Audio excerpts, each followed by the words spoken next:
I had to do this training for several reasons. One was because in all of the groups and speaking with educators, that people were so worried and so anxious about this school year. And the only way that I know to fight anxiety is with preparation. The things that you can control, that's what you have to control. So many educators are worried if we are going to be a hybrid, if we're going to be 100% online, or if we're going to be 100% traditional. And based on where you are, and let me tell you, we have people from the East Coast, people from the West Coast, we have people from down in Texas, we got people in Canada, and we even have some people that are registered for the webinar tonight that are from Europe. So no matter where you are, you can't control those things. But the things that you can control, there's two things that we know for sure: that you're going to be a teacher and that you're going to have students. Let me say that again, guys. We know two things for sure: that you are a teacher, you are an educator, that you are going to be doing that, and that students are going to need you to provide quality education to meet their academic, social, and emotional needs this year. That's what you know. That's what you control. And that is why I had to do this masterclass today. And so let's move on to the next slide. The place that you guys, if you are not hip to it, you have to go to castle.org. It is the collaboration for academic, social, and emotional learning. I was going to go to the training conference that is in October, but guess what? The coronavirus. So I am about 100% sure that there won't be a conference this year. But I've been a part of Castle and its resources for a couple years now.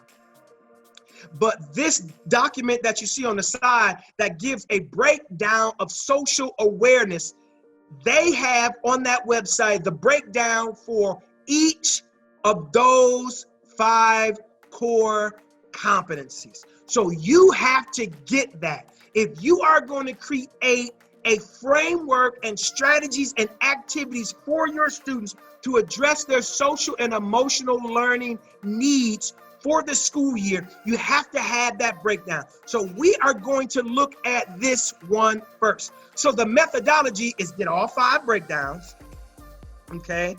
And what you do is for each of the bullet points, you use the creative skill that all educators have, and you create a learning activity or a strategy that goes along with that bullet point. It could be perspective taking, it could be empathy, it could be appreciating diversity, it could be respect for others. You can read the blurb to see what it says on why it's important. And so, for instance, here's an example on what you can do and how you can do it. You can do perspective taking. You can do, say for instance, something that's so familiar to us is compare and contrast. And that is a social and emotional learning strategy, perspective taking.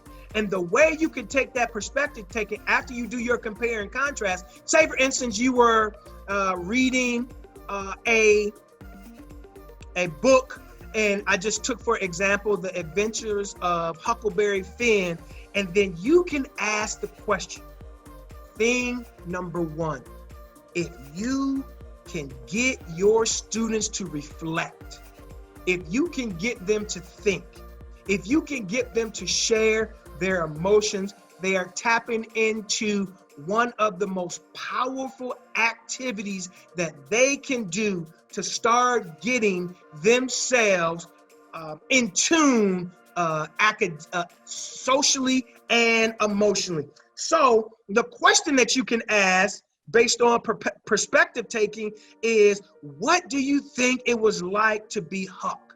Or what do you think it was like to be Jim?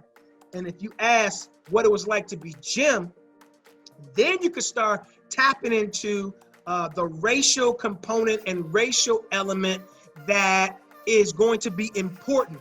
Because like if there was a concert in your area, if there was a award show that came on TV, if there was a football game, or if there's something else that is occurring outside of your classroom and students bring it into the classroom the next day, don't you think that based on the unrest that you see that's based on racial issues, that there's a high likelihood that your students will bring that into your classroom in the fall? And then don't you think it would behoove you to start thinking about that more critically and logically on how it is that you are going to address those things? And you can do it with social and emotional learning, and I'll show you how to do that on the next slide and some going forward. So we're 19 minutes in, guys, and we got about 40 more minutes. And so if you're talking about Jim, the runaway slave, what do you think it was like being a slave? Can you tell me your thoughts about slavery and how it was wrong, and all of those different creative things that you can do? You also can use CNN 10. It is a news program that I was shown by another teacher, another mentor of mine, when I was teaching, because I taught ELA, social studies, and science. And at the latter part of my teaching career, I taught math as well.